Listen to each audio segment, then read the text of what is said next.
All right, everybody, and welcome to Hat Trick Sports Talk. I am Robert Szolosi, along with my co-host, as always, Shane Hansen. How are you doing, Shane?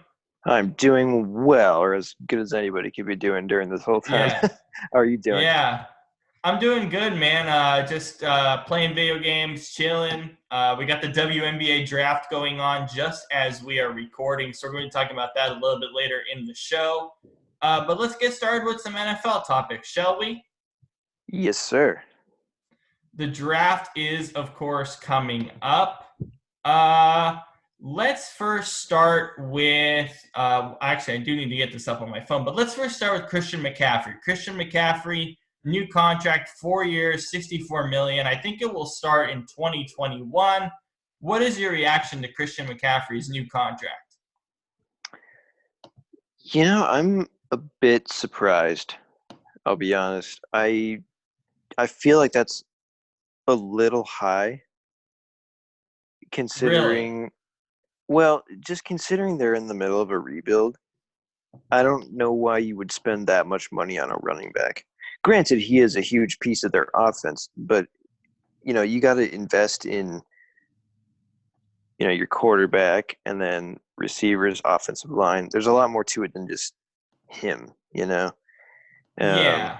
that's just offense. But I don't know. I mean, if there's any running back in the NFL that deserves that kind of money, it's definitely him. So, No, um, absolutely. yeah, I think the biggest thing for me really is the fact that he's not just a running back. Right? Remember when we were talking that's about true. him Yeah, coming out?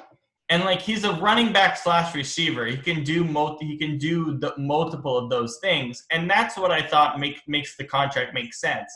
Is yeah, they used him a lot more in running back packages last year, but I really thought his dynamic ability of being a receiver can help him out in a lot of different ways as well. And that's where yeah, I agree with the contract more than anything because he's where the rebuild starts. It doesn't start with Teddy Bridgewater, it starts with him. And so for yeah, me, true. that's why I agreed with the contract because if they're going to build around anyone, they're going to build around McCaffrey, not Bridgewater necessarily. Right. Yeah, I mean, and plus, I mean, they got to, who knows? Because Bridgewater, yeah, he was good in New Orleans, but I mean, you look at him in Minnesota, and he was just, average, I guess. So, I Yeah. mean, we don't know for sure how good he'll be in Carolina, but I'm hopeful that he'll turn out and do well. So, Yeah. yeah, I don't know. I'm not really too excited for the Panthers like this next year, but in 3, 4, maybe Yeah. 5 years, I think they could have something pretty special going. I say they have 3 years, and I think they're in a position to Yeah, draft really well. I love the fact they have Joe Brady there yeah, to help with Bridgewater. I think it's they're in a much better spot than people peg them, and I don't think they'll right. be horrible. They're not in a rebuild position where they're going to win one game next year. They'll probably win six or No, seven, assuming obviously we have a full season. But I think they're going to be pretty competitive still and really be a difficult out for some of these teams, especially if Bridgewater works out. But yeah, I think they're in a position to be in a rebuild, but not as terrible of a rebuild than let's say Miami is right now. well, yeah, um, yeah. I mean, even Miami isn't the worst position of any team, but No, considering um, their draft picks, no. But I'm just saying based off where they were at this time last year, right, so yeah, yeah. No, I mean, it's tough because they're in such a hard division now, especially with Brady down there, and yeah. um, and then New Orleans will be New Orleans, uh, Right. and then I mean, Atlanta. Who knows what in the world's going on there? Yeah. I don't think we know. Um, because I mean, they show these glimpses, especially like at the end of last year, of being really good and competitive. But then, I mean, it's like what are you doing the rest of the time? You know what I mean? Yeah, I mean, Atlanta is interesting because a lot of people pegged Atlanta as a really good playoff team, even a Super Bowl contender at this time last year.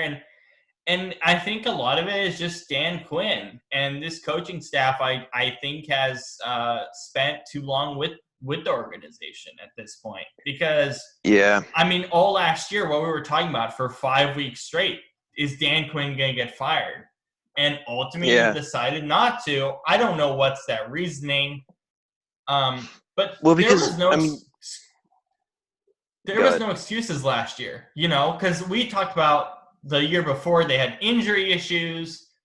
There wasn't injury issues here this year. There's no excuse to why they should be a team that has lost more than they've won since they made that Super Bowl and lost terribly to the Patriots. Right. Yeah. I don't know. I mean, I was. We've kind of talked about this before, but after that year, I was expecting them to come back. Maybe not the next year, but in the next coming seasons, I was like, yeah, they'll probably be back in the Super Bowl, and I don't know. The roster hasn't really changed all that much. No, it has not. I just think the development has changed. Vic Beasley is a good example, man. Vic Beasley was a guy, his rookie season, I think he had like 15 and a half sacks, something around there, 13, 15. Really excited about his development. They really love developing the defensive line. You imagine they'll draft somebody in the defensive line this year as well. I I don't know what it is because, as you said, the roster is very much the same.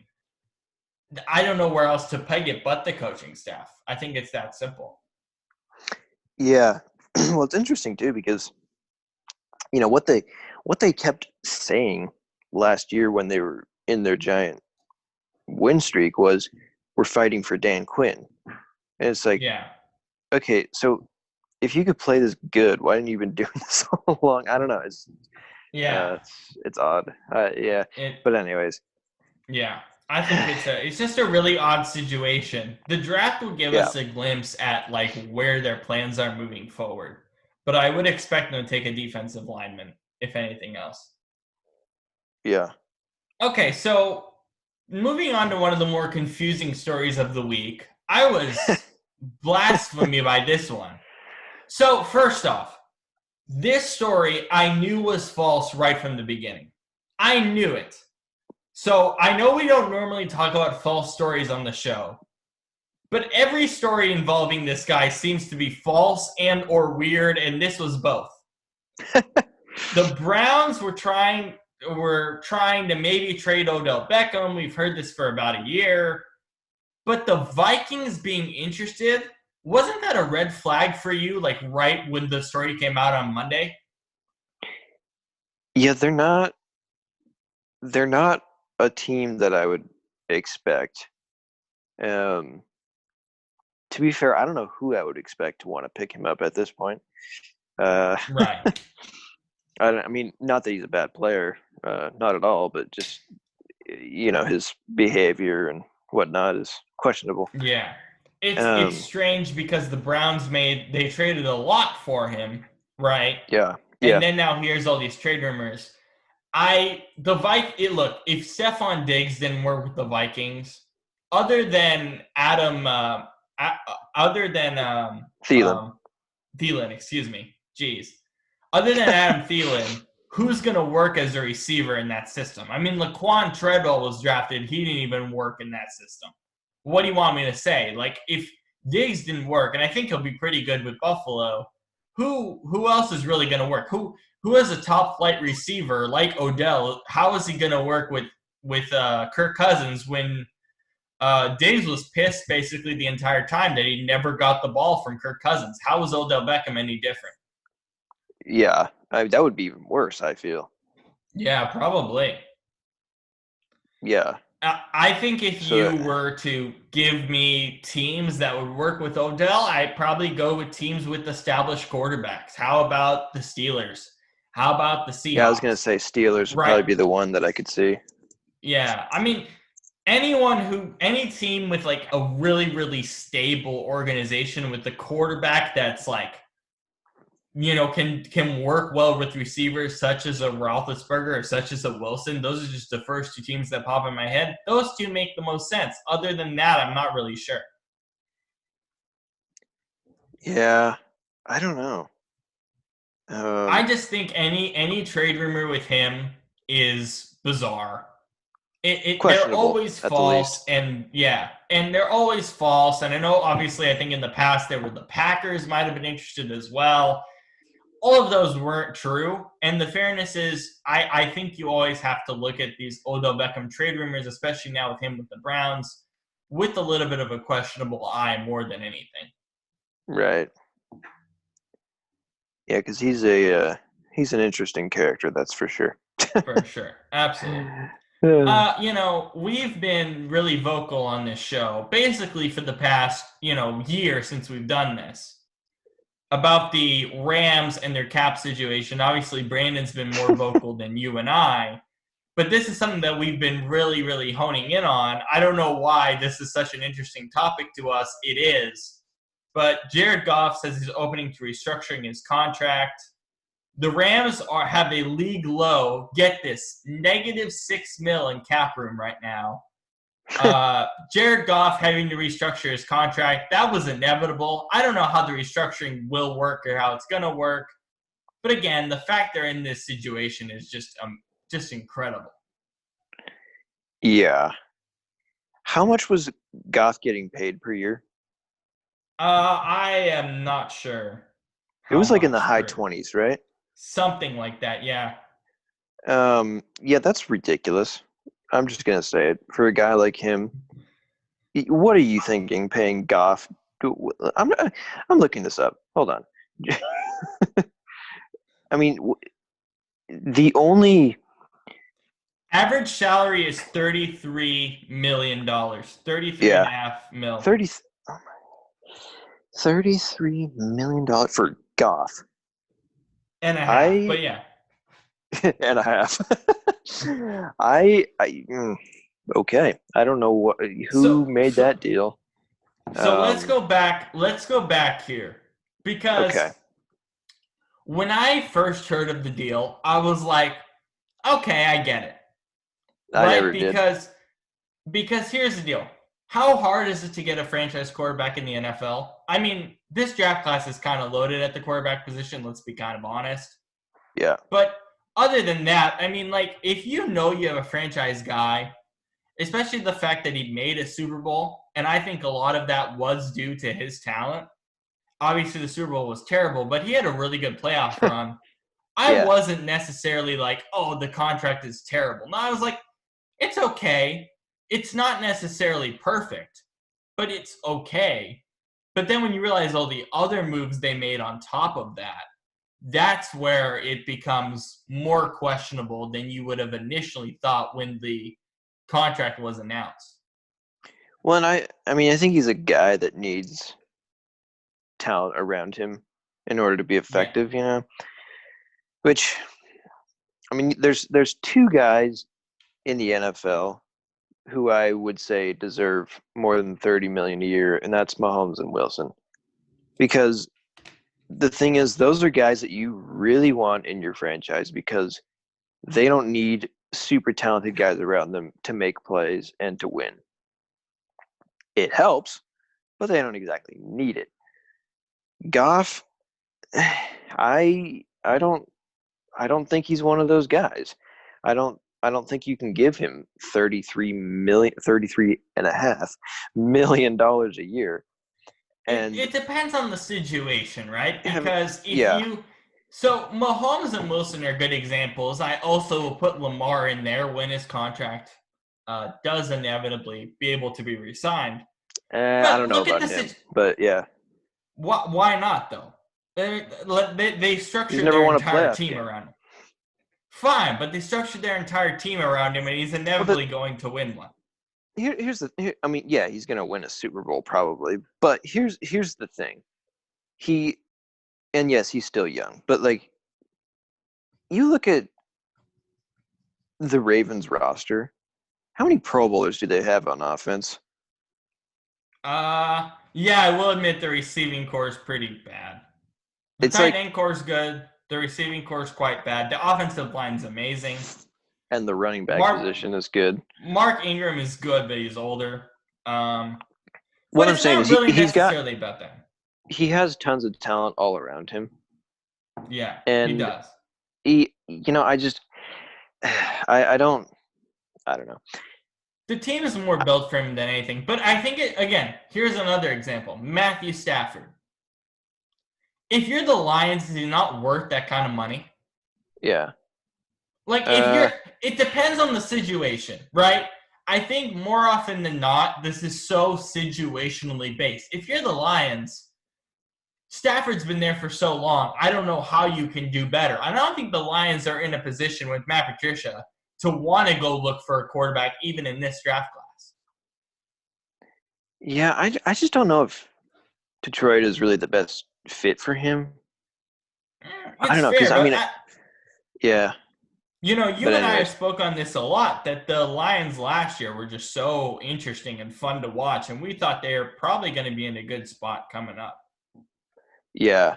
Well, they looked promising at the beginning of last year. Yeah, no doubt. I mean, they started like what 3-1 or something. Yeah. Or no, they tied their first game. Well, anyways, um,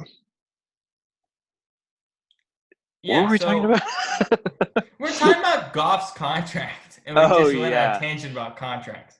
yeah, yeah. No, I mean, I just right away when I heard 33 million for God, I mean, he's like a C plus talent at best, in my opinion. So it's You like, can go B minus, B. eh, yeah, I don't know. It's like 33. Like, what are you doing? I mean, I But get but that. again, but again, what if you're the Rams though?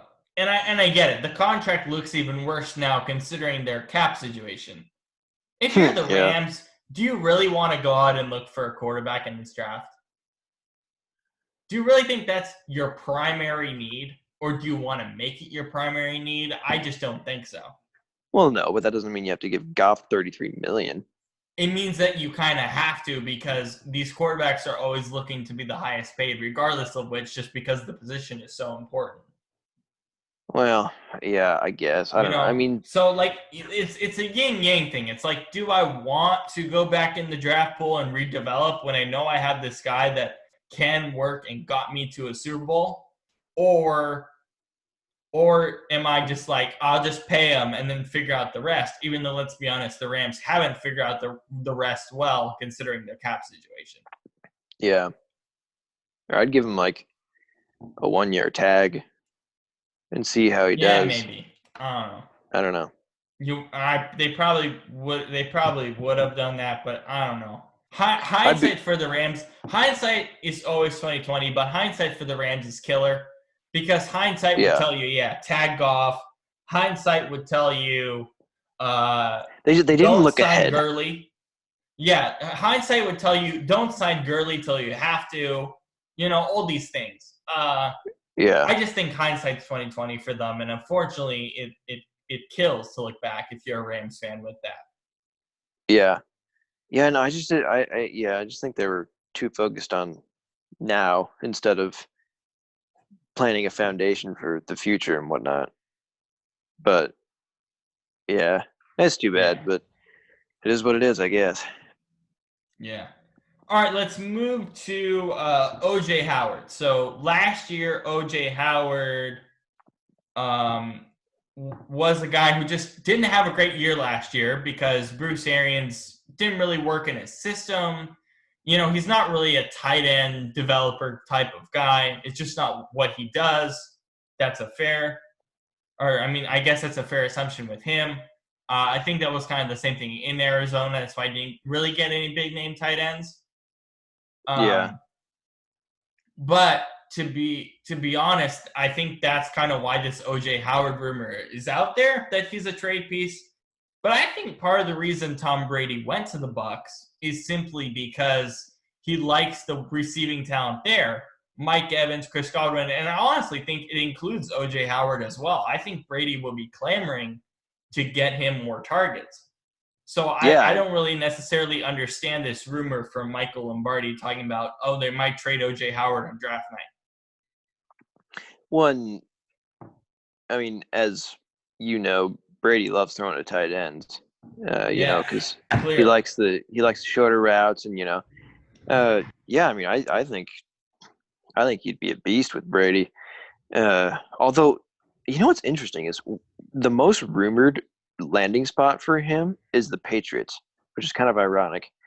It is, But but it makes a lot of sense because what's the one team in the NFL that needs a tight end more than anyone else right now?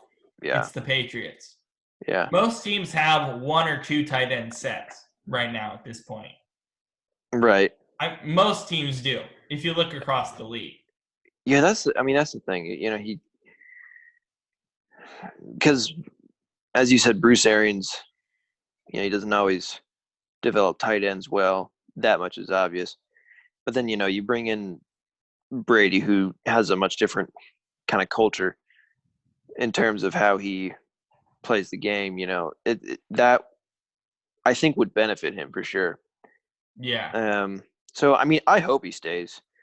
It also I doesn't think it help makes that, the most sense. I don't think it's worth it to just be like, oh, we're just going to use a backup tight end that isn't very good over yeah, a top 10 pick, which I don't even know really what's the point when you have a good tight end that you can at least re revitalize almost. Because last year was just a terrible year that wasn't even his fault.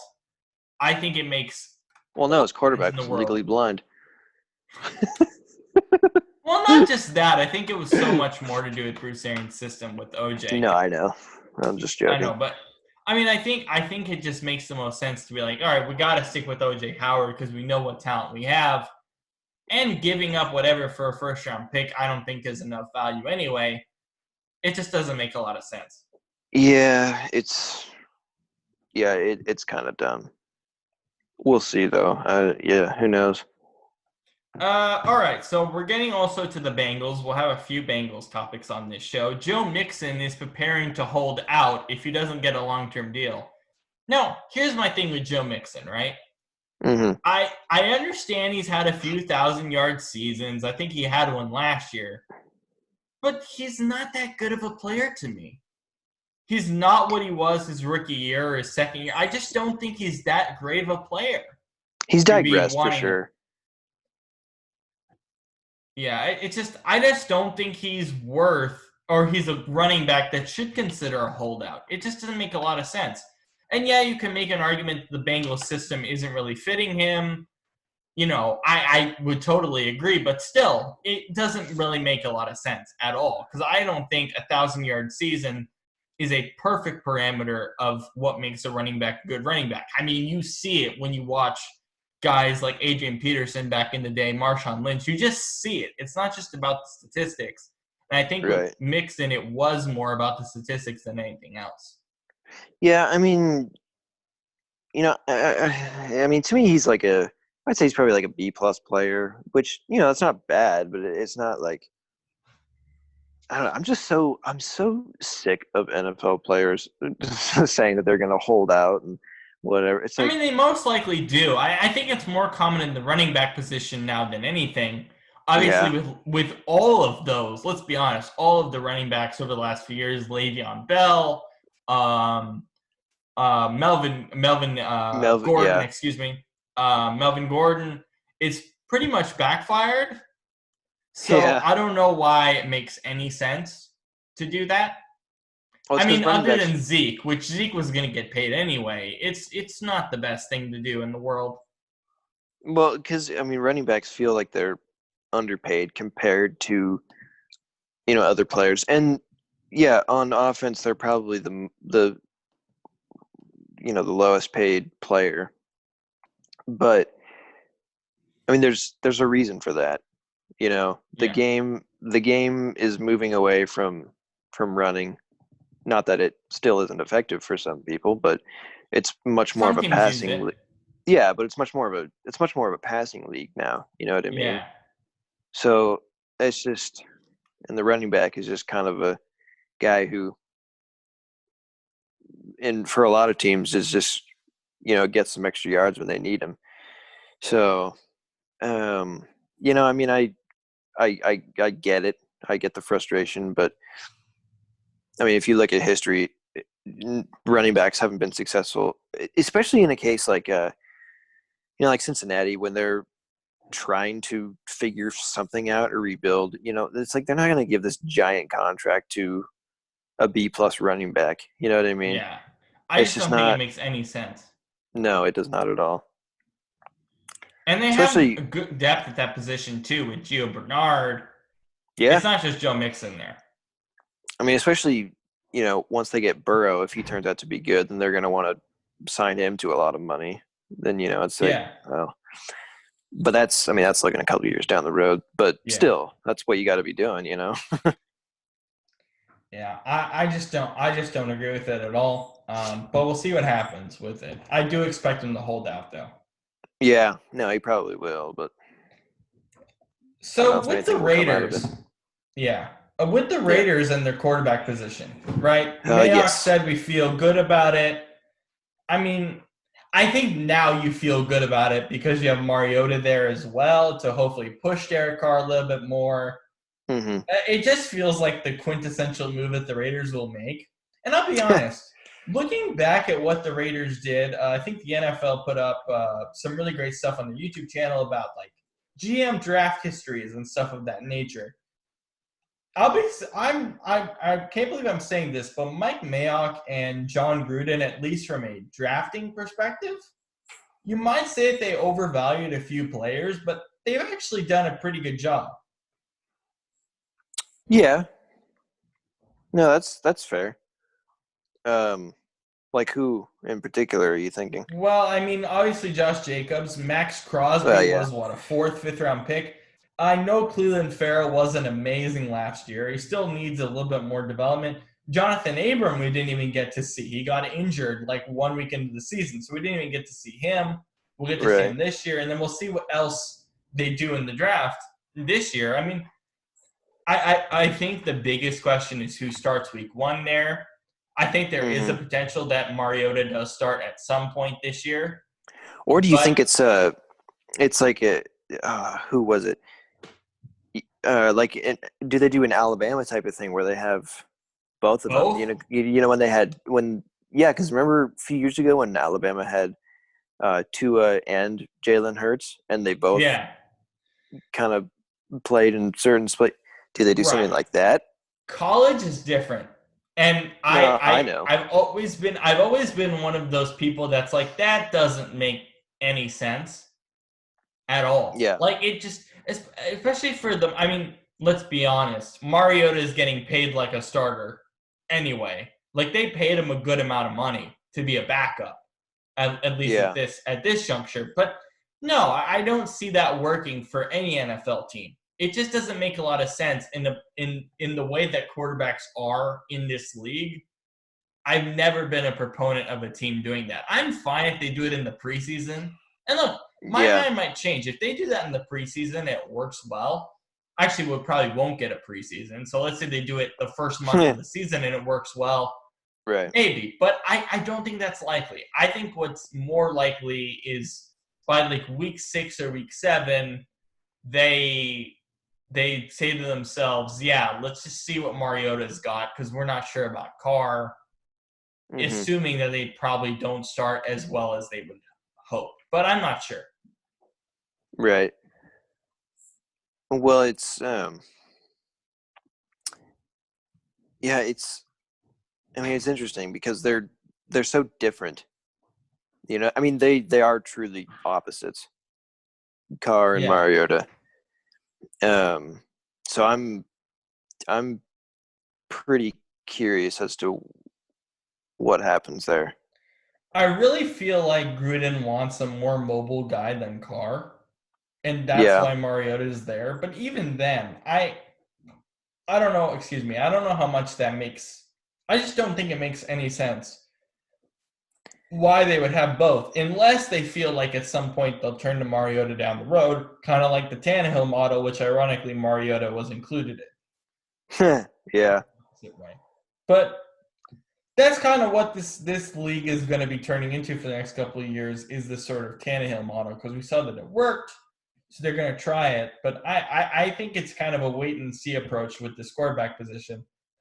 But Yeah, I don't know. I think they should stop kind of honing into the whole "we don't like Derek Carr" rumors, because it's been the case for 2 seasons, and I feel like they're still comfortable with them. I just don't. I yeah, just don't think they're just like, oh, we're. They haven't explicitly said, yeah, we're not comfortable with them. So why are right. we putting it on that they aren't comfortable with them? I don't Yeah, know. just It's dragging it just such out. a weird situation. It's just such a weird situation because I just don't know what they're thinking right now. Right. And I guess you I could say the mean, same thing nobody for the does. Titans last year. Yeah, nobody does. But you could say the same thing for the Titans last year. Why exactly did they trade for Tannehill and restructure his contract? We didn't know exactly how comfortable they felt about Mariota, but they did it anyway. Yeah, I mean that's the weird thing about Tannehill is even considering his contract and stuff, I was not expecting him to actually start until midway through the season when he did. Which happened. I mean, it did happen, but I Yeah, felt like they were committed of being like, yeah, we'll figure out Mariota. We'll give him a little push. But I don't think they really expected, oh, yeah, we're going to put Tannehill in. And then he's right. going to – and then, of course, the other thing they didn't expect is him winning Comeback Player of the Year and getting to the AFC title game. Yeah, which was crazy. Yeah. But anyways, All right. So let's move forward to another quarterback. The Jags are not going to draft a quarterback in this class. They want to give Gardner Minshew a shot. I mean, it makes sense. I mean, they kept their staff this year. hmm But again, maybe we need another year of Minshew. I don't think we do. I think we kind of know what he is. But maybe they feel like they can develop him. I I just do think want it's I do want to see him play a full season before I make my whole official judgment on him. You know what I mean? what was your Because if you, impression of his skill set this year, though? I thought he was decent, all things considered. Because I mean, he he was. I mean, if you look at his numbers, consider how many games did he play? Like 11. Yeah, I think 11 or 12. Yeah. So I mean, if you look at his numbers for that, his just his stats alone were pretty good for a full season. But the fact that it was only 3/4 of a season, that's like even more impressive. And There was when an you can, argument that he would win Rookie of the Year because of the statistics, but again, statistical basis don't tell everything. right. But just watching him, I, I don't know how I feel about him. Just watching him, I mean, I, I like his. I think he's got talent, but I don't know if his decision making is always there. He makes to me some questionable throws, and his accuracy is hit or miss, literally. But yeah, I don't know. I mean, I don't. I also don't know if Jacksonville is the best fit for him. No. But if you're So Jacksonville, you agree with this decision to say we want to give him a full season and figure it out and for see if we can for develop him. now, for now, I'd say so. Yeah. And But I then think in a there's year, if you don't like it, you're done. right. But I mean, I think there's more than just him that they have to figure out. You know what I mean? Yeah. There's a lot more So problems there, and they're definitely in a rebuild spot considering how everyone left. And yeah. culturally, it's a huge problem for players anyway. Oh, absolutely. Yeah. The reign of Saxonville. That was a good stretch, man, but Blake Bortles kind of wrecked that. Yeah. So we're talking about our local team here, the Seattle Seahawks. DK Metcalf, they're hoping to expand his route tree a little bit. What hmm impressed you with Metcalf last year? Jeez, man. Uh, everything. No, I mean, I was quite surprised by him. I mean, I was expecting him to be decent, but I was like, wow. I was honestly kind of blown away by it. Um, I mean, yeah, the route his route running is definitely the thing that he needs to improve without a doubt. But I mean, you look at some of these catches that he makes, and his size is a great advantage for him. And the fact that he is able to not only have that size, but also have such good mobility, that's huge. You know Yeah. what I mean? And so, you know, you, I mean, there was that one play where it was that game they were in San Francisco on Monday night, and he fumbled the ball after not one, but not two, but three guys all grabbed the ball out of his hand. And it took that much just to get one guy to fumble the ball. And it was like, okay, well, that was kind of cool. I was angry about the fumble, but I saw that play and I was like, dude, honestly, respect. Yeah. What you uh, mentioned about DK Metcalf's skill set is a stark contrast to what his pre-draft analysis was. A guy just couldn't really catch the ball. They felt like he had an okay route tree.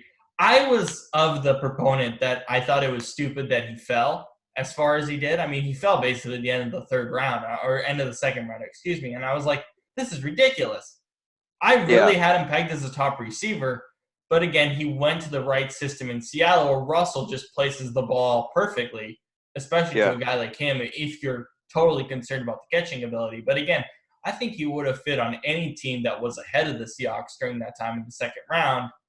But he fell in the right spot, and they really got to showcase his talents. And I think it's a great idea to kind of expand his role. I think you're really going to see him solidify himself as the number 2 next to Tyler Lockett next year. yeah. Or even number one in the next few years. You never know. Oh, for sure, for sure. Because I mean, Lockett is not. He's great. Don't get me wrong, but he's not. To me, he's not really like, a number one guy. You know, Yeah, but he never really has been. But he really has been for him, though. yeah, Uh, he absolutely has. So I think they're going it's to stick interesting. with that, though. Yeah, Yeah, no, I like the two of them for sure. yeah. They do definitely need to get a third guy. Oh, But and they will in this draft. I mean, the draft is way too good to not get a receiver. yep, Most teams are exactly. going to go for it anyway. And Seattle, whoever they draft, I think is going to be a good spot for whoever it is. And it'll probably be like in the second round. You could look maybe at a Denzel Mims, even though he's kind of bumped up in the first round. But we'll get to some of Right. those receivers a little bit later. Um, Yeah. So Anthony Lynn seems pretty comfortable with Tyrod Taylor. Not ruling out necessarily that it will not draft a quarterback in next week's draft. I'm of the belief that it's less likely that they'll draft a quarterback just because of these reports of how comfortable they are with Taylor. I'm not sure hmm exactly what they see in him, but what's your opinion on the whole situation there at quarterback with the Chargers? I mean, I think I think Taylor. He's definitely a good bridge guy. I think for them. Um, I think he's a good. I think he's a probably a good guy to have kind of in their system for now. But I mean, you look at all these quarterbacks. It's like, why wouldn't you take one to Yeah, build for the future? Um, I mean, unless they really see something in him that we don't, and then maybe we'll see that as the season starts. Maybe yeah. that's the case, and if so, great. Cool. If that's the Um, case. I feel like that is the case, but I don't know. I think they might if this is their opinion, they're better served again going D line, someone like a Derek Brown or something of that nature. I think that makes more sense if they are committed to a right. quarterback than just saying, "Oh, let's take one," because you could easily get someone in the second round if you really feel like you need one and Yeah. you're comfortable with Tyrod. Yeah. I mean, I'm just because he had that good season in Buffalo. Yeah, He's shown to me that he can be clutch.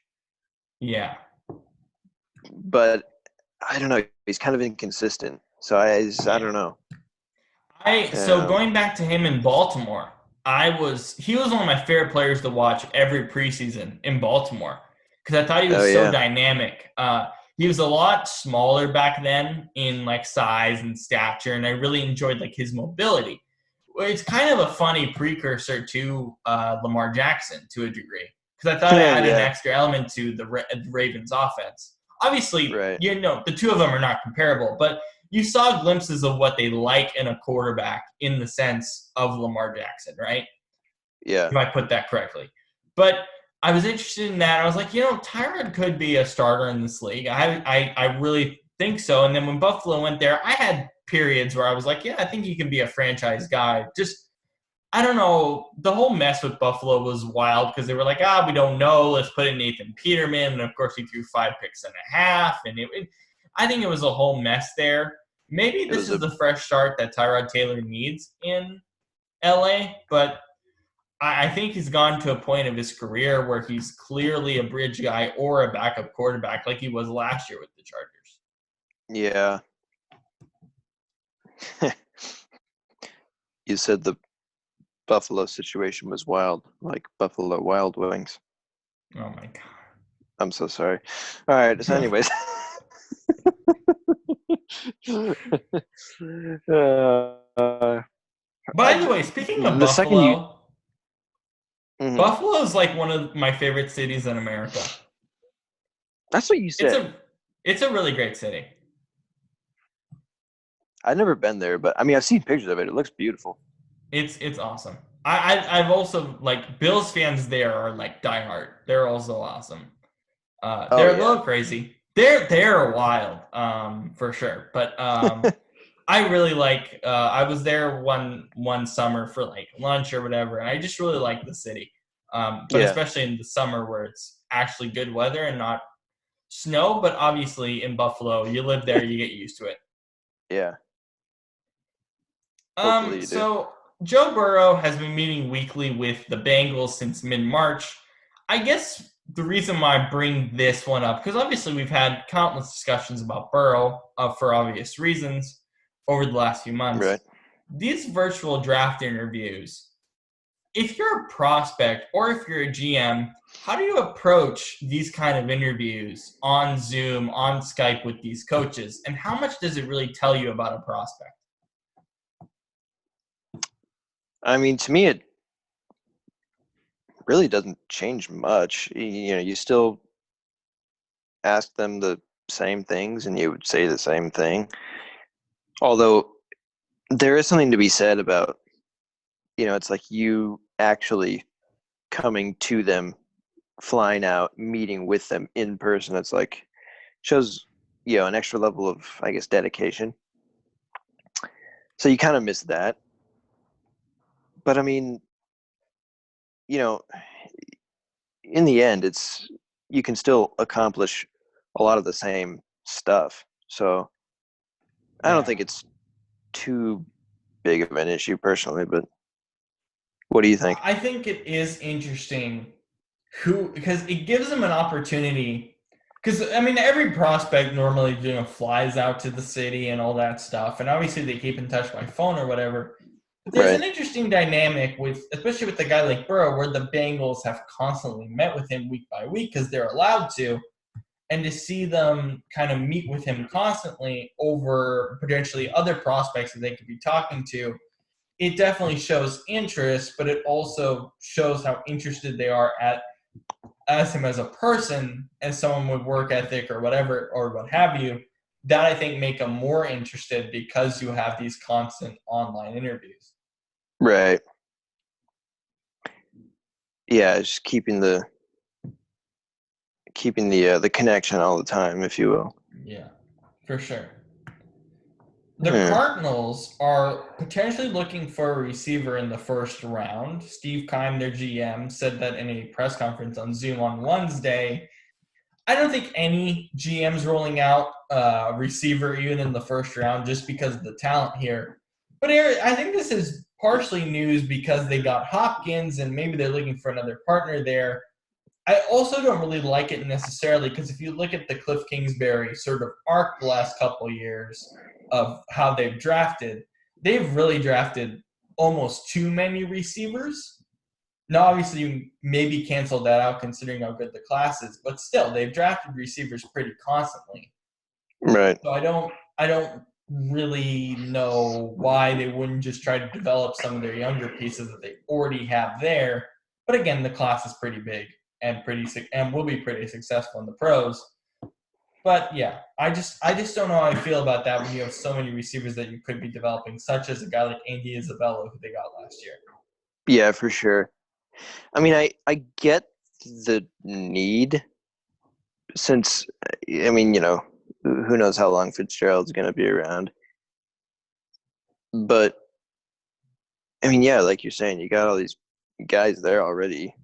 I mean, why waste them? You know what I mean?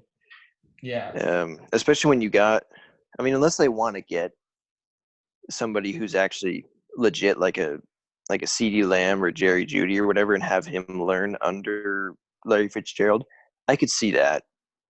Or as we said, Mims or something, because I mean, or Right, Justin Jefferson, maybe whatever. right. You can kind of go down the list. Yeah, you could see it, but they've been drafting so many receivers. It's like, can we Yeah, it's like, focus on what's the point? developing those guys? Yeah, Right. even if the class is as good as it is. Yeah. Yeah, it's interesting. The Jets are looking at Henry Ruggs pretty closely. There's a chance there's going to be a run receiver starting with the 11th pick with the Jets. Even though they do need O-line, they still do need receiver after losing Robbie Anderson to the Panthers. Right. I think line needs to be the focus there though, because that offensive line was just so abysmal last year. Sam Darnold just didn't have any time to throw, and it wrecked his numbers. But we all know Darnold is a better quarterback than he's shown the last few years, and a lot of that is the offensive line, not necessarily the receiving talent around him. That's why I'm not Yeah. so sure this is the right decision if they end up going receiver. Yeah, I mean, it wouldn't hurt. I mean, I see the appeal, obviously. But yeah, I mean, O-line is definitely where I would be going in the first round. They have a bit of a hole to fill there, but I mean, I feel like Darnold needs time more than hands to throw to. You know what I Yeah, mean? for sure. Um, so yeah, I mean, considering the Jets organization and how many interesting calls they have made recently, I wouldn't be surprised if they went with Ruggs instead. But we'll just have to see, I guess. The Jets have always been in a weird position because even going back to Leonard Williams Leonard just fell in the draft. I mean, he's maybe not as great of a prospect as they would have hoped, but still, they're in a position where if guys fall, they're a team that love to take guys who kind of just fall in the Right. draft for good reason because I think more often than not you should. But culturally, they're not necessarily in an entire position to develop him. I think the weirdest part of the story would be if Ruggs goes over Lamb or Judy. That would be Right. bizarre. Even though Ruggs has, let's say, top 15 appeal, him going 11 over Ruggs and Judy just wouldn't make any sense at all. No, not to me. I mean, I still think he's good. Don't get me wrong, but I mean, over those guys, I don't know.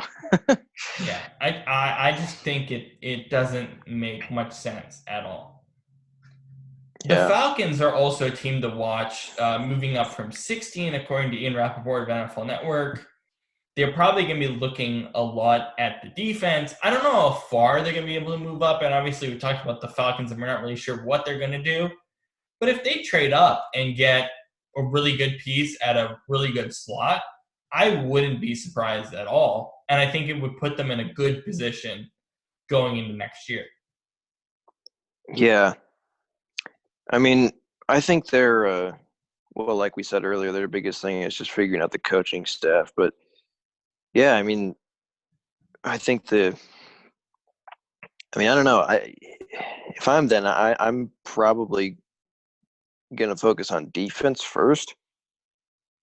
Yeah, But I still would. uh, I mean, that defense is pretty good, but you had all those injuries, 2 years ago. So yeah, I think you probably yeah, would. I don't know. I don't know what to do with Atlanta I other just than don't either. move on from Dan Quinn. Other than that, I think if you're in that position where you're not sure exactly what's happening there, trading up still makes a lot of sense. Oh, Like a for lot of sure. Yeah, teams, like for example, the Chiefs. Obviously, this is not a perfect example of Patrick Mahomes, but we didn't really know what was going on with Alex Smith there. We didn't think that it would put them over the top.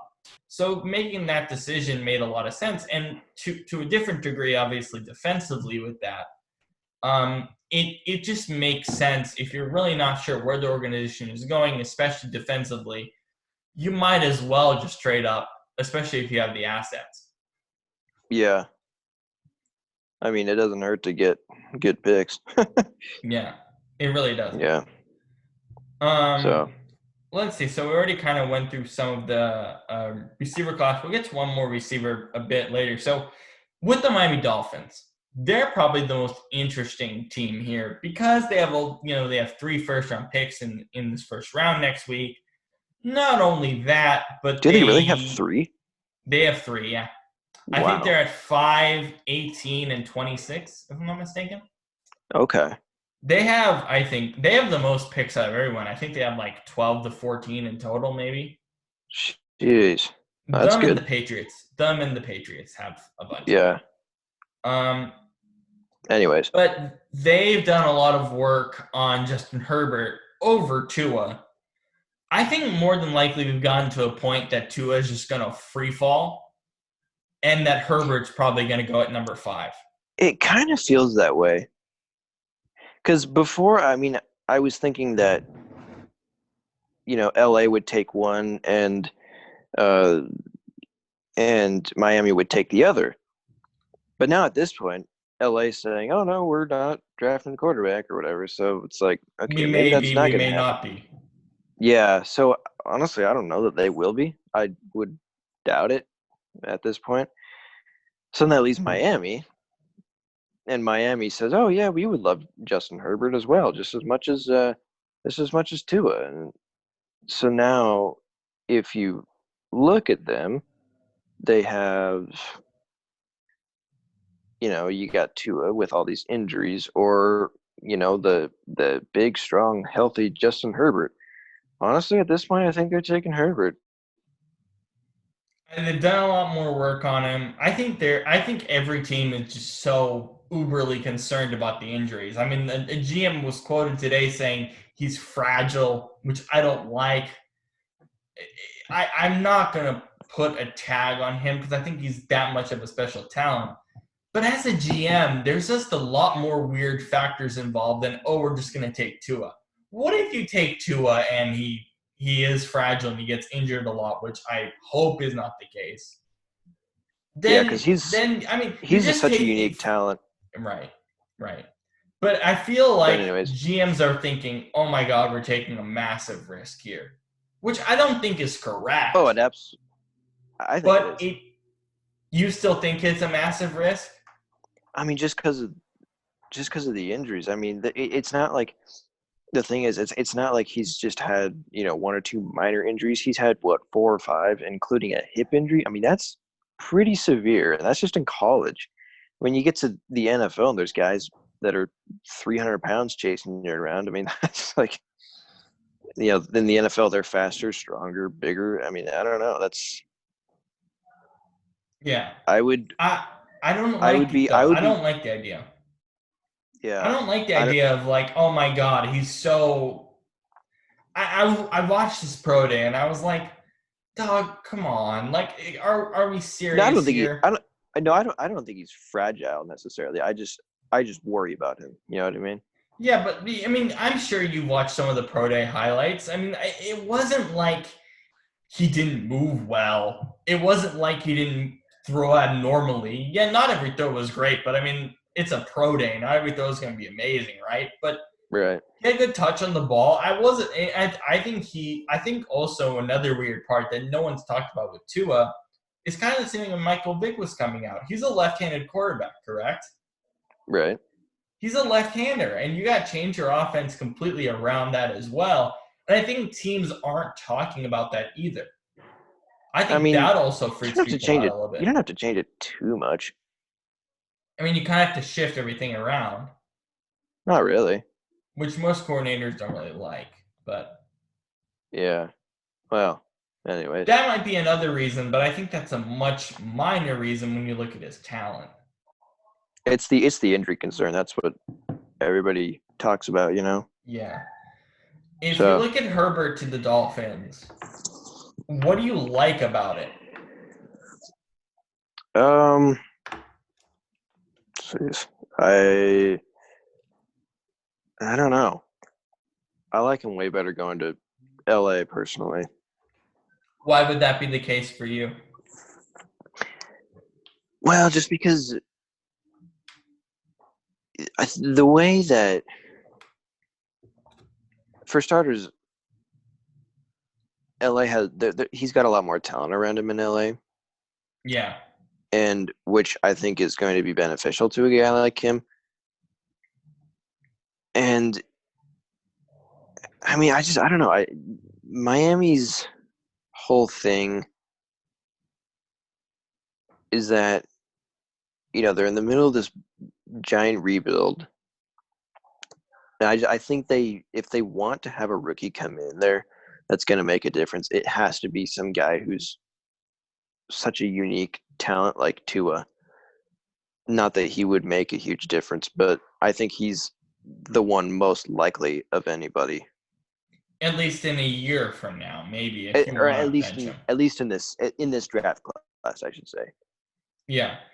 I'll also Yeah. say this. The Dolphins, and I think the Patriots to a bit of a lesser degree, because I think they'll still be pretty good. I think Vegas has pegged them at like 8 wins, which is the lowest. I think it's 8.5, which is the lowest since 2003 in terms of what they've been projected. Obviously, the schedule hasn't come out yet. We know what teams like other teams are going to be playing. We know the matchup, so we don't know what the actual schedule is, and we'll know that in about 3 weeks. But I'll also say this. I think that Dolphins are where the Browns were in 2013, 2014, when they picked up Myles Garrett and they said, yeah, we'll trade for some picks. We'll figure this out over time. And then like 2-3 years later, they're pretty solid. They still have their structural issues, but the Dolphins are in a much less likely position with their coaching staff, especially to be in the position the Browns are in right now. Right. So I think you could see them do really well in a couple of years. Yeah, no, I don't see them going backwards like the Browns, for sure. So I think the Browns' problem is that they were more interested in, getting the talent that was, the loudest and most flashy, as opposed to the more mature, refined type of guys. Absolutely. You know what I mean? I would agree. And And I think the Dolphins are in that Miami has position. that. Yeah, they don't have that problem. They're not going to have that problem, especially with the coaching staff. No, I don't think so. And they played so hard at the end of the year last year. They're going to want to really get some talent there to showcase. Yeah. To showcase like what that fight that they had at the end of the year is going to be showcased even more as they get more talent in there. Right. Yeah, no. Go ahead, Shane. Sorry. I was just gonna say I think they'll be like it's kind of like the Cardinals. Like in a couple of years they'll be pretty solid. Yeah. I think this year the Cardinals are going to be good too. I think this year the Cardinals can make the playoffs considering the new playoff structure. That's true. Yeah, because there's 7 teams now. I still don't like that. That's the one team in that I get it. There's one team in the NFC that I feel pretty confident is going to make the playoffs as that last team, and I think that's the Cardinals. I really can't think of another team, at least not right now. And in the AFC, I think it's Denver. That's a good pick too, yeah. especially if Drew Lock develops a little bit more and they get a top flight But receiver in this draft, which they will. that's looking pretty far down the road. But anyways, Yeah. So Laviska Shenault is for me a really fun player. He had a core muscle surgery that was successful a few days ago. Most GMs are pegging him as a bust. I don't agree with that. I don't like some of these executive polls are interesting, but not everything yeah, is. Like the bust poll was weird because it's like, okay, Chase Claypool, they're not sure what to do with him, and then Laviska. I don't really understand that whole thing with Laviska because I think Packers and Eagles make a lot of sense with him. I just don't think he's a bust kind of player. I don't think you can put a label on that, even from an executive perspective, right away before the draft. Obviously, they use polls every year, but this was one of the weirder ones. right. That's interesting. I mean, core surgeries, that's pretty serious. And we know it is serious with obviously with Clowney, but it affects any position. But I don't think there's too much of a worry there, especially when a prospect gets surgery. I mean, a lot of prospects get surgery before the draft, and it doesn't really affect their stock too much, you Not know. true. So I don't know really how to make of this because I personally like his skill set, especially if he goes to a team with an established wide receiver need and with an I think that's what he established would need. quarterback. Yeah, Yeah, I think that's absolutely. what he would need to be successful. But yeah, um, I mean, it'll be interesting to see how he falls into the draft, though. Yeah. He could go anywhere, I think, from 25 to 32. Really, you think first round? He's the first round guy. Yeah, he'll go in the first round. He'll go late in the first. Yeah. I'm pretty sure. It would surprise me if he goes in the second. It really would. We shall see. Yes, we will see. Justin Jefferson is a guy Mike Garafolo of NFL Network says he'll go off the board between 15 and 25. What do you like about Justin Jefferson and his skill set? Because a lot of people have pegged him very similar to CeeDee Lamb and Jerry Jeudy in terms of raw skill set.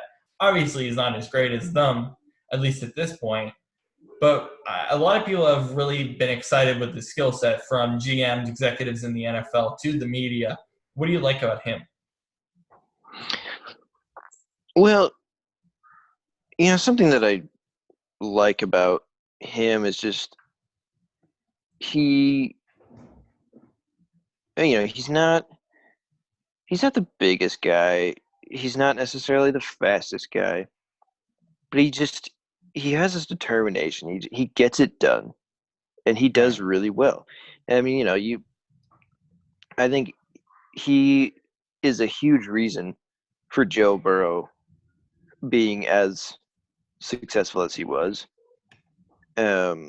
Obviously, because just of what he was able to do. But I mean, I don't know. I mean, I can't put anything exact on him. Um, Yeah. but it's he you look at his stats, for instance, Right. and it doesn't match what you would think from a guy like him. You know what I mean? Mm-hmm. He's out there getting 1,500 yards, 20 touchdowns, which is crazy. Yeah. Yeah, I mean, I think people are kind of sleeping on him a little. Yeah. For sure. We're talking about DK Metcalf earlier in his route tree. I think he'll Right. come into the league and have a really good route tree already pretty much established with the quarterback. I Right. think he is pretty comparable to Lamb and Judy, but he just doesn't have the skill set of that right now. But with the right organization, you could really see him pop into a star in this class, no doubt. Right. Yeah, no, I mean, yeah, like you said, I don't think he's quite on the level of like CeeDee Lamb and Jerry Ludy, Jerry Judy. Jerry Judy. That name cracks me up. I don't know why. I love it. Jerry Judy. Anyways, That's great. We're gonna um, get to hear it for the next decade, hopefully. yeah, for real. Um, but yeah, I mean, he, especially being in the SEC with considering how good those defenses are. I think the thing that holds him back against those guys is just the fact that you don't look at him and go like, oh yeah, this guy he has all this raw talent, and which I mean he of course does, but he's not he's not being as I guess as flashy and Yeah. what's the word I'm looking for, like you know what I mean. Yeah. Like he might not be as dynamic potentially, but with the right organization, he can get there and he can get there fast. Exactly. All Yeah, right, without let's a talk doubt. about spring football and more particularly the XFL. The XFL filed for Chapter 11 bankruptcy, which allows them to hopefully find another buyer for the league. Vince McMahon, he's tried this, twice now, and it hasn't really worked. Although ratings would suggest that it was pretty competitive with the NBA and stuff of that nature. Does spring football work, or is this idea of spring football just foolish at this point? I think it does work. Um, I I think I mean part of the problem is obviously the fact that they had to cancel half the season. Yeah. So, that doesn't help things, which is probably the main reason why this bankruptcy thing is happening. But, because people that I talked to also that they loved it and that they were super into it, especially around here considering the Seattle's we're all such football gurus. Um, Yeah. I think the thing that needs to improve is the quarterback play. How That's do you the do that, though? How do you do that? That's my question. Do you do that by saying, oh, let's bring in Trevor Lawrence or something, or bring in these college quarterbacks? right. Yeah, Because that's the that's the only thing. way they would do it. That's the only way That's they would do it. And I don't think that's possible necessarily. No, I don't think it is either. That's the only issue. Like that's their because that's the biggest problem in the XFL to me, and there's not really a clear solution to it. Yeah. And So, personally, I like that. I don't like spring football, man. I get to a point where I'm just like, you have to realize I watch football 23 straight weeks out of the year. I don't need more than that. I get yeah, burnt out but once Super Bowl Sunday's done, I'm like, all right, let's go to basketball now full time. Like obviously I'll watch basketball in October, but it's like let's go to basketball now full time. Let's get ready for the playoffs in April on a normal year, of course. But like I right. get to a point where I want to focus on other sports and other things, and I don't just want to watch football the entire year. And I think that Well, I you know it is a bit. Yeah, go ahead. No, seriously, go ahead. I'm good. But like as I said, I Oh, just don't feel like spring football is just the right thing necessarily. you just don't think it's necessary. No, I don't. Yeah, no, that's fair. Um, the thing is though, it appeals to. I hate using this term, but like casual football fans. You know what I mean? Who just will Watch maybe football watch. for football.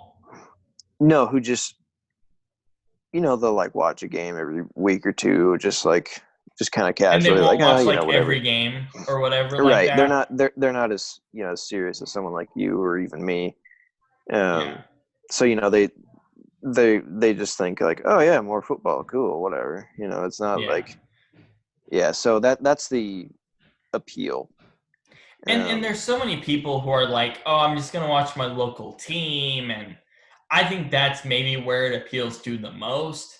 But Right. at the same time, as a diehard sports fan, as someone who is you and I in the media, I think it doesn't make sense. Like, why are we on a normal year, obviously we'd be covering the draft and all that. We'd be doing a good chunk of our show on that, but we would be getting ready for the NBA playoffs and stuff of that nature. Like, why are we, we have this sort of rhythm of like how we do things. Why is it that we want to just talk about football half the year? I'm not saying that we do that anyway. We do, because football is a 365 sport, but even so, like there Well, are there's nothing other else to sports talk that we about right still now. want to cover. There is nothing else to talk about right now, but I'm talking about on a normal year. Right Right. now, the NBA playoffs would be going on, and we would be talking about hopefully a Lakers-Clippers conference finals or what have you. And I Dude, think that that makes would me be more sad. interesting than a random week 3 spring football league. You know, Yeah. No, that's for where my sure. head's at. Yeah, no, I'm with you there. Dude, that's sad thinking that we would be talking Yeah. about a Lakers Clippers game. That just sounds awesome. And now it's not happening. Yeah. I mean, honestly, it's uh, sad to even bring that up. Like, honestly, for me, the last few weeks, just like think about the fact, oh, we would have had March Madness, and I know we had yeah. plans to do like a bracket show, and then we didn't end up doing that, and then we were getting ready for the NBA playoffs, and I think we would be talking about the awards, and we'll get to actually our awards pretty soon because hmm we're most likely not going to have a season. I hope we do, but I don't think we will. The optics of it just don't look very good. I think we've all kind of moved on to hoping the NFL starts in the fall, and that's really unfortunate because this, again, was, as we keep talking about, this was one of the best NBA seasons in a long time. I know. And legitimately, this weekend would have been the first round of the NBA playoffs. And yeah, some stupid 1-8 matchup would have been boring as heck, but overall, it would have been pretty fun. Yeah, because it's still playoffs. I mean, it's sad to acknowledge, but it's a fact, and it's just Yeah. tough. But there was still some NBA news this weekend regarding some high school prospects. So going back to our first show, we talked about R.J. Hampton and him going to Australia to play ball. And for some of these high school guys, they don't necessarily always want to go to college and all this stuff and go through the thing. And the NBA is also moving away from the college system because they feel like they could do a better job developing guys in the G League. So there's this G League development program where they can actually still get a degree, but also get paid about $50,000, or excuse me, $500,000 playing basketball in the G League, and also getting a degree on the side if they wish to. That to me just makes a lot more sense. If I'm a top prospect trying to decide what to do with my career, and I know I'm going to be a top draft pick in the NBA draft, I think this concept makes a lot more sense than going to college for 1 year. Yeah. Well, and especially, I mean, it's not like college is easy if you're a full-time student athlete, you know what I mean? Yeah. Because that's like a full-time job. So, having to go to class and study and do homework on top of that, it's just like, why would you want to do that? Yeah. Especially if you're, like you said, a number one prospect. It's like, yeah, forget it. I'm just gonna, go play in another league or something and Yeah. get some. And that's where the G League is good too, and the fact that, I don't have to go to Australia or Europe to play. I can just play in my hometown. And yeah, G League isn't necessarily amazingly well built, or it's obviously a lot better than what the D League was back in the day. Right. But they are trying to develop that into a place where prospect can really, do something without having to go overseas and being able to get a degree on top of it. I think just sweetens the deal for guys like Isaiah Todd and Jalen Green, who both decided to do this the other day. Yeah. Yeah. Good. It's good stuff. How do you feel about the term student athlete, with the whole NCAA thing? Do you like that they use that term? I mean, it makes sense. What do you Yeah. think? I mean, we can go into, I mean, we don't have to, but like the whole paying players thing, I've always thought just give them like $100 would change a lot of things and the ability to get sponsorship deals. I love that now legislation, like in California last year, said, yeah, we want student athletes to get local sponsorship deals. I just think it's unfair for someone, if I'm like a math major, right?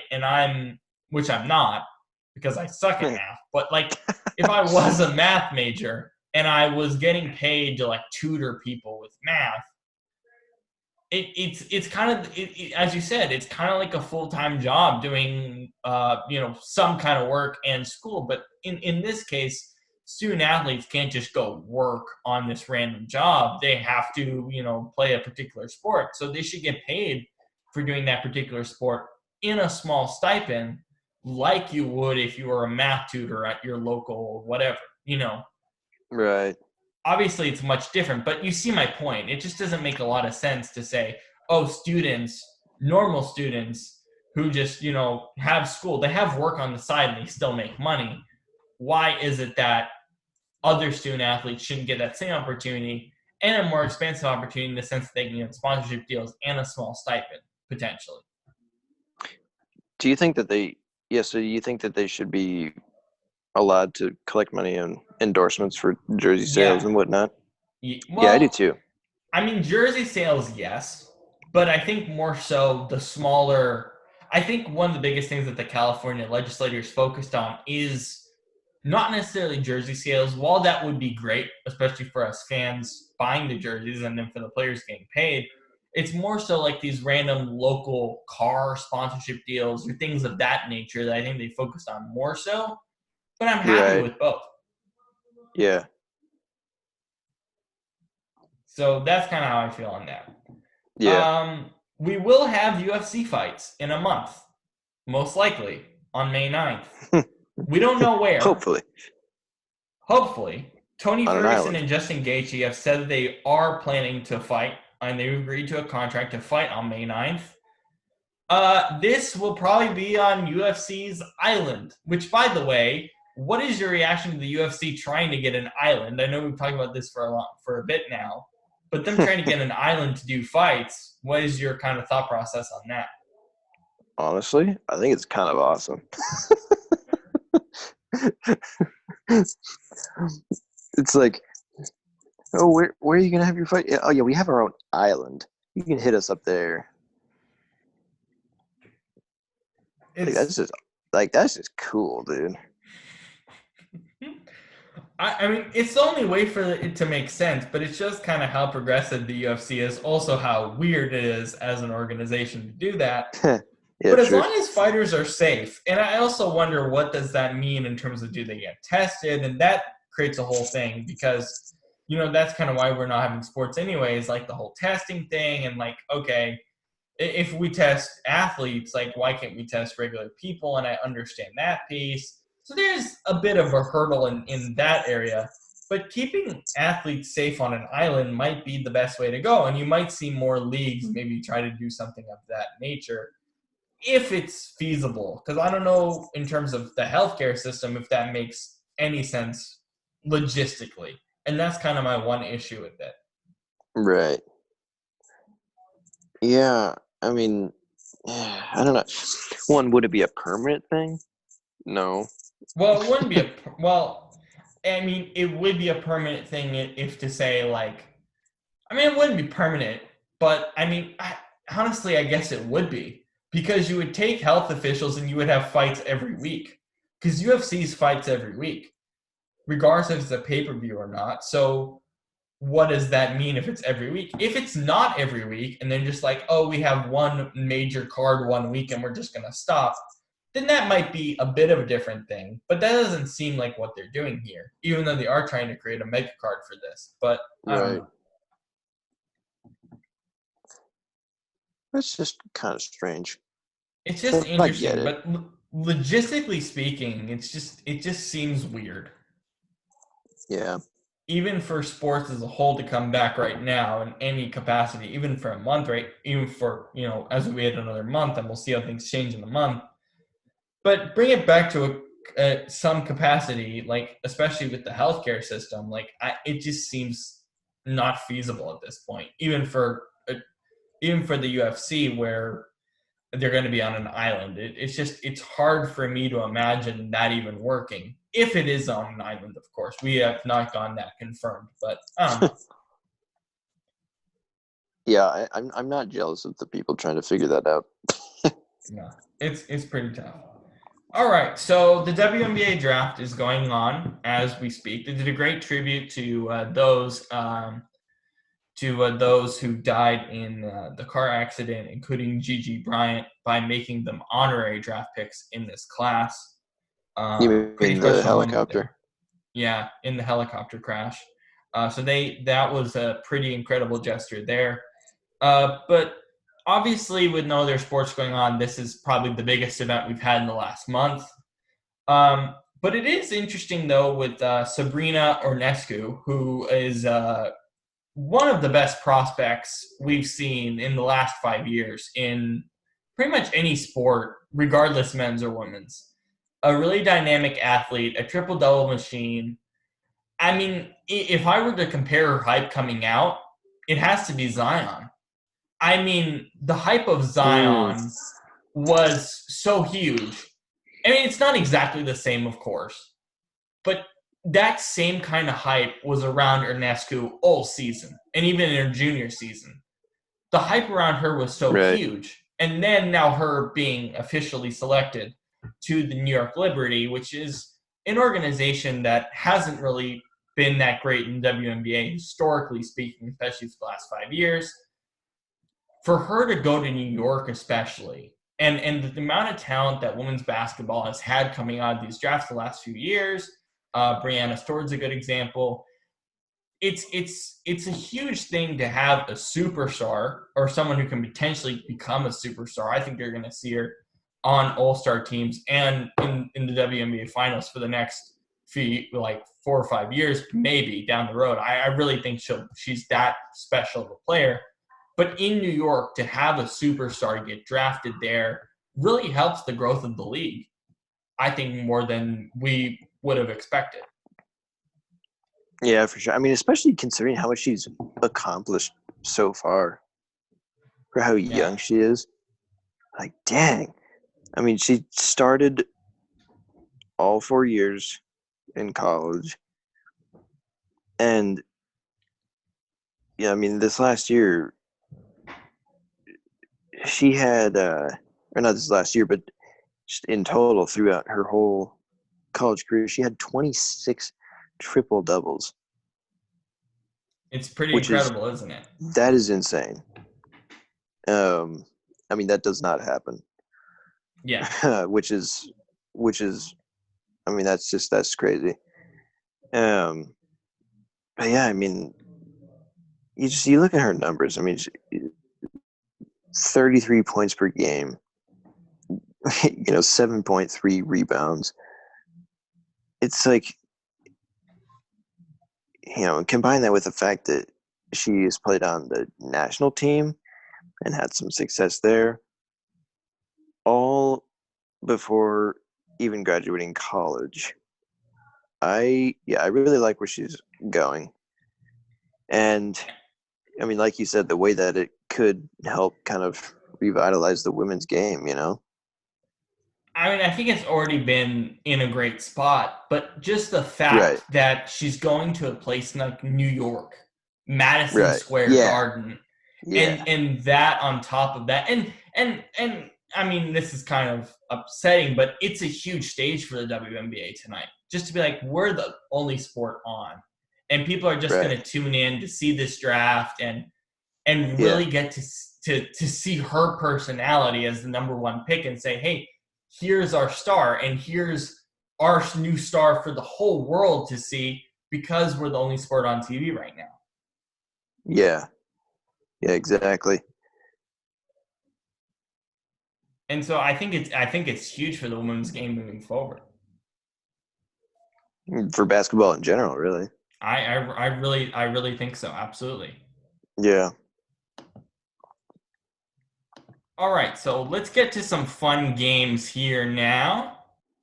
And we'll talk about some fun things we have done during quarantine as well. So let me share my screen. Here we go. I only have about 5 minutes, by the way. All right. So let's do our game. Let's build the lineup for $15. I have to write this down for our Instagram account as well. So I'm going to write this down. We did this last week with Cole for the NBA. This is from Instagram at NFL Top 10. Build your lineup for $15. Shane, you go first. We got quarterback, running back, 2 wide receivers, and a tight end. Okay. Mine is going to be quarterback. You know who I'm going with. Drew Brees. Yes, sir. Drew Brees for $2. And then $2. Yes. And then for running back, I'm going Tomlinson. LT, $1. Yep.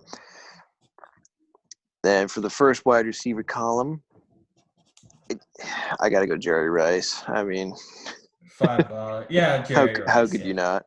I mean, in my opinion, he's the true GOAT of the game, regardless of position. And then for the second wide receiver spot, I'm going Julio Jones. Julio, $3. And then Gronk. And then Gronk. Gronk is for $4. And that totals up to 15, I believe. Yeah. Yeah. Also want to bring up Don Hudson is in the first wide receiver spot. If you guys haven't seen his highlight tape, I know he's pretty old, but definitely go watch that because that's I know it's really old, but the guy was fire. The guy was awesome. Oh my God, this is so tough for me. Okay, if that wasn't my lineup, my alternative, and don't write this down, but it would be Brady, Tomlinson. Oh, who did I say? Randy Moss, Antonio Brown, Terrell Owens, AB, and Gronk, I think. Yeah. AB's not on my board here. I'm done with AB. I'm good. I'm good. I don't need that. I'm good. Okay, yeah, give me Jerry Rice for the $5. Give me Jerry Rice. That's easy. For wide receiver number 1. Let's see. Give me Calvin Johnson. Megatron. $4 for wide receiver number 2, Calvin Johnson. So you're at $9. You got 6 left.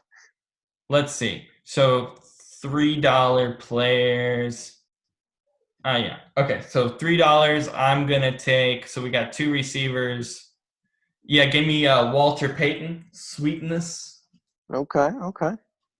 For my running back spot. Give me Drew Brees for my quarterback spot. Give me Drew Brees. Witten. And then Jason Witten. Okay. I like it. We'll have our fans on Instagram at UWave Radio vote for who had the better overall team on this. Also, before we go, I'm genuinely curious. Let me see. Actually, I gotta stop my screen to do this. Okay. Actually, first, what have you been doing over quarantine so far? Have you been playing any video games or anything? Yeah, a little bit. I started Division 2 the other day. It's interesting. Then then what else? I've been playing a lot of guitar. Just trying to get good at that. And been doing a little Italian here and there. Yeah. So that when this is all over, I can go there and talk to people. I've been playing Journey, which is a game on PS4. It's coming to PC on June 11th. I just finished it today. Really beautiful, really majestic game. They're doing this play at home initiative or program on PlayStation, giving us free access to a bunch of games. And of course, the new PS5 controller, kind of a weird controller, but I'm really excited to see what's going to come of the next-gen consoles, but that's going to be a bit delayed as we go along. I also want to mention one of our partners here at U-Wave Radio, Husky Herald. They got their new website, huskyherald.com. This was during our open mic night that Brandon was talking about this. Really cool stuff on here, so I do want to highlight their amazing work as well. On our Instagram, we did an open mic night earlier in the week. We'll definitely do more down the road. So if you want to join us, follow that Instagram account at UAV Radio, and definitely join us because those stuff was really fun on Wednesday. Can I do a comedy set on one of those? I did a couple stories, which I can tell on here really quick if you would like me to. All right, yeah. I can actually do one. So I told you this story, and I think you were laughing really, really hard. But there's this. So I was flying back home from Toronto with my family, and we're at baggage claim. And we look to the left of us, and this guy trying to bring a chainsaw on the plane. Oh yeah. The guy's got like this huge chainsaw, and he's trying to bring it on the plane. I'm like, what is this guy doing? I was so baffled by that. That's amazing. I'll probably talk about the time I met.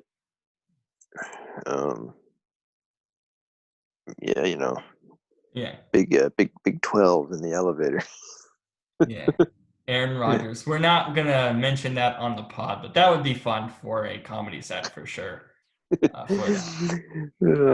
anyways, yeah, Aaron Rodgers would be a great guest on the show, just for that reason alone. Oh, for real. Like, hey, do you remember? No? Okay. Oh, my God. All right, Shane, thank you very much for joining me today. Yeah, man, good stuff. I'm looking forward to when we can really meet up again and all that. Just got to be patient. It'll happen. Draft next week, man. We're going to have some fun stuff planned. We're still trying to iron all this stuff out. We'll let you guys know what we're going to be doing for the draft. We hopefully are going to have some fun stuff planned. We were going to do something much bigger, but fortunately with everything that's happened, we couldn't. Yeah. So it's all right. We will do something fun next week. We will not have our regularly scheduled timing of the show, but we will have shows for you guys next week. So we're really excited for that. NFL draft, really excited for that. Again, thank you very much for joining me, Shane, and we will see you all next week. See you.